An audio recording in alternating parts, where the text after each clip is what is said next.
Rawere makwan yokalo gana riyo koro yudo thuolo mandikore ne kao pande gwenge ma Shimoni e kaunti ma Kwale, chenro motelie kod Huduma Center ma boma ma Kwale.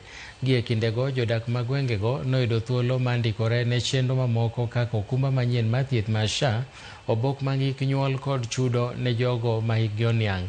Kaluwore gi jata tije mar Huduma Center bade ma Kwale Caroline Kathure, kwan mar ji gana riyo ne en ranyisi ni jopiny onge kod ng'eyo makare e wi chenro makamano kendo winjore migi puonj kinde ka kinde.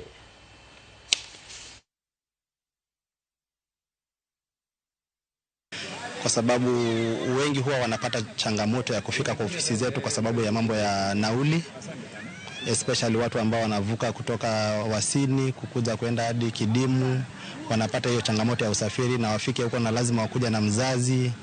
Na ukiangalia jamii ya huku wengi ni wale wanaishi na mapato ya chini.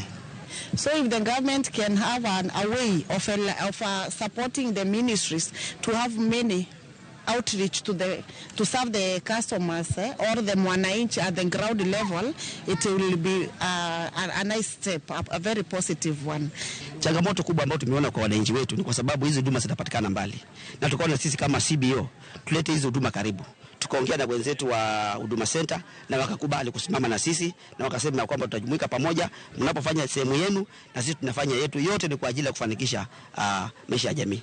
Tuwe na yale mazoea ya kwamba ukiwa na taka kuna sehemu ambazo zimetengwa za kwenda kurusha taka zile, na pia kuna taka zingine ambazo ziko na manufaa.